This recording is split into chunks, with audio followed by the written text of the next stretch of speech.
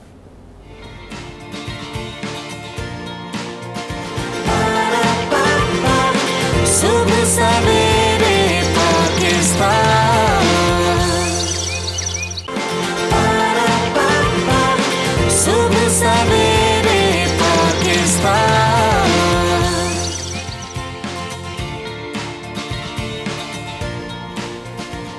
Welcome back ناظرین، ہم بات کر رہے ہیں کہ دنیا میں ہمارے کرنے والے جو اعمال ہیں وہ چھوٹی چھوٹی سی کون سے اعمال ہیں جن کو کرتے ہوئے ہم غلطیاں کر جاتے ہیں، جس سے ہم اپنی آخرت کو بگاڑ بیٹھتے ہیں۔ پروفیسر صاحب آپ بات کر رہے تھے کہ جب ایک تو شیطان ہمیں بہکاتا ہے، ایک ہمارے اندر جو ہمارا نفس ہے جب یہ بگڑ جاتا ہے تو ساری خرابی پیدا ہوتی ہے۔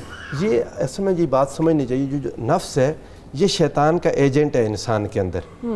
شیطان اس نفس کے ذریعے انسان کو وسوسہ اندازی کر کے آگے بڑھاتا ہے۔ ایک انسان میں اس کے مقابل میں روح ہے جو نیکی کا ایجنٹ ہے۔ اللہ تعالیٰ نے انسان میں دونوں چیزیں رکھی ہیں، نیکی بھی اور گناہ کی طاقت بھی۔ گناہ کی طاقت نفس ہے، نیکی کی طاقت روح ہے۔ اچھا، اب شیطان تو نفس پر مسلسل کام کر رہا ہے، اس کو مسلسل ایفرٹ کر کے مضبوط کر رہا ہے۔ نیکی والی طاقت پر کون محنت کرے گا؟ والدین نے کرنی ہے معصوم بچوں کے لیے، وہ روزی کما رہے ہیں، ان کو فکر نہیں، پتہ ہی نہیں ان کو بچے کب جوان ہو جاتے ہیں پتہ ہی نہیں چلتا، ابھی چھوٹے چھوٹے تھے بڑے ہو گئے بغیر تربیت کے۔ اساتذہ نے کرنا تھا، اساتذہ، مشائخ، ائمہ مساجد، اللہ تعالیٰ جو لوگ کام کر رہے ہیں اللہ انہیں مزید برکت دے، لیکن حالت زار یہ ہو چکی ہے کہ انقلاب روز از حد بالائی گذشت، بر مکان شیر غراں خو کے صحرائی نشست۔ حالت یہ ہو چکی ہے کہ جہاں پر کبھی شیر بیٹھتا تھا وہاں گیدڑ بیٹھ گیا، تربیت کے ادارے ختم ہو گئے، محنت نہیں ہو رہی۔ انسان کو نیکی کی طاقت کو مضبوط کرنے پر، صالحیت اور تقوی کو مضبوط کرنے پر جو محنت ہونی چاہیے وہ محنت نہیں ہو رہی، وہ ادارے ہی ختم ہو گئے محنت کرنے والے، اگر کہیں ہیں تو برے حالات میں ہیں۔ اب جب لوگ پھر اس حال میں بڑے ہو جاتے ہیں کہ ان کی گناہ کی طاقت زیادہ ہوتی ہے تو پھر یقیناً گناہ زیادہ نظر آتے ہیں. گناہ زیادہ نظر آتے ہیں. ڈاکٹر سرور صاحبہ، ایک تو ہم بات یہ بھی کر رہے ہیں کہ ہمیں بدی یا گناہوں کی طرف جو اکسانے والا شیطان ہے اور ہمارا نفس جو ہمارے کنٹرول میں نہیں رہتا، پھر ہم بہت سی برائیاں کرتے ہیں اور اپنی آخرت خود خراب کر لیتے ہیں. روزمرہ زندگی میں ایسی کون سی چھوٹی چھوٹی سنگین غلطیاں ہیں جو ہم سے سرزد ہوتی ہیں اور جس کے ضمن میں ہمیں اندازہ ہی نہیں ہوتا کہ ہم نے کیا کر دیا ہے اور اس کے بدلے میں آخرت میں ہم نے کیا خرید لیا ہے؟ اچھا، اب یہاں پر آپ کے اس سوال کے جواب میں مجھے ایک واقعہ یاد آ رہا ہے. اسلامی روایات اور حکایات میں بہت سارے ایسے خوبصورت واقعے ہیں جو ہماری اور آپ کی فکر و نظر کے لیے توجہ کا باعث ہے. ایک مرتبہ حضرت زکریا علیہ السلام جو کہ اللہ کے محبوب نبی ہیں، ان کے پاس شیطان یعنی ابلیس آیا اور آ کر کہا کہ اللہ کے نبی، میں آپ سے کچھ گفتگو کرنا چاہتا ہوں، کچھ واضح و نصیحت کرنا چاہتا ہوں. اللہ کے نبی حضرت زکریا علیہ السلام نے فرمایا، کہا کہ مجھے تیری واضح و نصیحت کی کوئی ضرورت نہیں، لیکن اگر تو گفتگو کرنا چاہتا ہے تو چلو میں تم سے کچھ سوالات کرتا ہوں. اور اس کے بعد اللہ کے نبی نے پوچھا، کہا کہ شیطان سے پوچھا کہ بتاؤ تم نے بنی نوع انسان کو کتنے گروہوں میں منقسم پایا؟ تو شیطان کہتا ہے کہ میں نے اللہ کے نبی انسانوں کو 3 گروہوں میں منقسم پایا. ایک وہ گروہ ہے جو کہ آپ کی طرح معصوم ہے، یعنی دنیا میں معصوم آتے ہیں، معصوم رہتے ہیں، معصوم چلے جاتے ہیں. ایک وہ گروہ ہے جو کہ ہمارے ہاتھوں میں جس طرح بچے کے ہاتھ میں بال ہوتی ہے نا، جہاں چاہتا ہے پھینکتا ہے، جیسے چاہتا ہے اٹھاتا ہے، جس طریقے سے چاہتا ہے اس کے ساتھ کھیلتا ہے. کہا کہ ایک گروہ وہ ہے ہمارے ہاتھ میں، لیکن اس سے بھی ہمارا کچھ لینا دینا نہیں ہے کیونکہ وہ تو ہے ہی ہمارا. اصل جو پریشانی کا باعث ہے وہ ہمارے لیے تیسرا گروہ ہے. تیسرا وہ ہے جو ہمارے بہکانے میں آ کر گناہ کر دیتا ہے، بدی کر دیتا ہے، لیکن اس کے بعد فوراً ہی توبہ کے ربر سے اس کو مٹا دیا کرتا ہے. کہا کہ جو پہلا گروہ انسانی ہے اس سے بھی ہمارا کچھ لینا دینا نہیں، جو تیسرا گروہ انسانی ہے وہ تو ہے ہی ہمارا، اس سے ہمارا کیا لینا دینا. لیکن ہمارے لیے اصل میں پریشانی کا، مشکل کا باعث یہی تیسرا گروہ انسانی ہے جو کہ بار بار گناہ کرتے ہیں لیکن بار بار اللہ تعالیٰ کے سامنے توبہ و استغفار کر لیتے ہیں. تو اللہ کے نزدیک توبہ سے بڑھ کر کوئی چیز محبوب نہیں ہے. پروردگار عالم توبہ کرنے کو محبوب رکھتا ہے. اور کتنی عجیب بات یہ ہے کہ ایک عابد شب، ایک عبادت گزار، پوری زندگی عبادتیں کرنے کے بعد اور تقوی و پرہیزگاری کی زندگی گزارنے کے بعد جس اجر و ثواب کا حامل ہوتا ہے، وہی ایک گناہگار بھی صرف ایک لفظ توبہ کے ذریعے اللہ تعالیٰ کے حضور میں، توبہ کے ذریعے ہم نے جو غلطیاں کی ہیں دنیا میں، ہم اپنی آخرت کو سنوار سکتے ہیں ایک توبہ کرنے سے. سچی اور اصلی توبہ. کسی نے امام جعفر صادق علیہ السلام سے پوچھا، کہا کہ فرزند رسول ارشاد فرمائیے کہ انسان کی توبہ کب قبول ہوتی ہے؟ امام جعفر صادق علیہ السلام نے ارشاد فرمایا کہ اگر کوئی اپنے مرنے سے 1 سال پہلے توبہ کر لے تو اللہ اس کی توبہ کو بھی قبول فرماتا ہے. پھر فرمایا 1 سال کی مدت تو بہت طویل ہے، اگر کوئی اپنے مرنے سے 1 مہینہ پہلے توبہ کر لے تو اللہ اس کی توبہ کو بھی قبول فرماتا ہے. پھر کہا 1 مہینہ بھی بہت ہے، اگر کوئی 1 ہفتہ پہلے توبہ کر لے تو اللہ اس کی توبہ کو بھی قبول فرماتا ہے. اور اس کے بعد ارشاد فرمایا کہ 1 ہفتہ بھی بہت عظیم مدت ہے، اگر کوئی 1 دن پہلے، یہاں تک کہ اگر وہ مرنے سے پہلے توبہ کر لے تو اللہ رب العزت اس کی توبہ کو قبول فرما لیتا ہے. بس بات یہ ہے کہ انسان کو سچے دل سے توبہ کی توفیق عطا ہو جائے، وہ اپنے گناہوں پہ شرمسار ہو جائے، نادم ہو جائے اور اللہ رب العزت کے حضور میں توبہ استغفار کرے. بالکل صحیح. ایک کالر ہے ہمارے ساتھ، شازیہ ہیں. شازیہ السلام علیکم، کیا کہنا چاہیں گی؟ السلام علیکم. وعلیکم السلام. جمیل بھائی بول رہے ہیں؟ جی شازیہ، کیسی ہیں آپ؟ ٹھیک ہیں؟ کیا پوچھنا چاہیں گی؟ آپ کا ٹاپک بہت اچھا ہے آج کا. اور جمیل بھائی میرا ایک مسئلہ ہے جو کہ میں ہر پروگرام میں کال کرتی ہوں لیکن بس اس وجہ سے میرا کال ملتی نہیں ہے، اور میرا بہت ضروری کوشچن، اگر آپ مجھے اس کا آنسر دلوا دیں. جی بالکل کیجئے سوال. میرا کوشچن یہ ہے کہ اکثر میں مرے ہوئے لوگوں کو خواب میں دیکھتی ہوں تو اس کا کیا ہو سکتا؟ ڈر جاتی ہوں نا. اکثر میں مرے ہوئے لوگوں کو خواب میں دیکھتی ہوں، اور یہ جو کچا گوشت ہوتا ہے اس کو اگر خواب میں دیکھا جائے تو اس کا کیا حل ہوگا، یا کچھ کیا پڑھنا ہوگا؟ ذرا مجھے پلیز ان سے پوچھ کے بتا دیں، کیونکہ پھر میں اس کے بعد بہت سخت شدید بیمار ہو جاتی ہوں. اور شازیہ جو مرے ہوئے لوگ آپ بتا رہے ہیں خواب میں آتے ہیں، وہ کون؟ آپ کے رشتہ دار یا گھر کے؟ جی ریلیٹیو، جی جو قریبی ہوتے ہیں، جو نانا نانی ہو گئے اس طرح. اور وہ آپ کو خواب میں زندہ حالت میں ملتے ہیں یا ان خواب میں بھی؟ اوکے شازیہ، ٹھیک ہے شازیہ، ٹھیک ہے.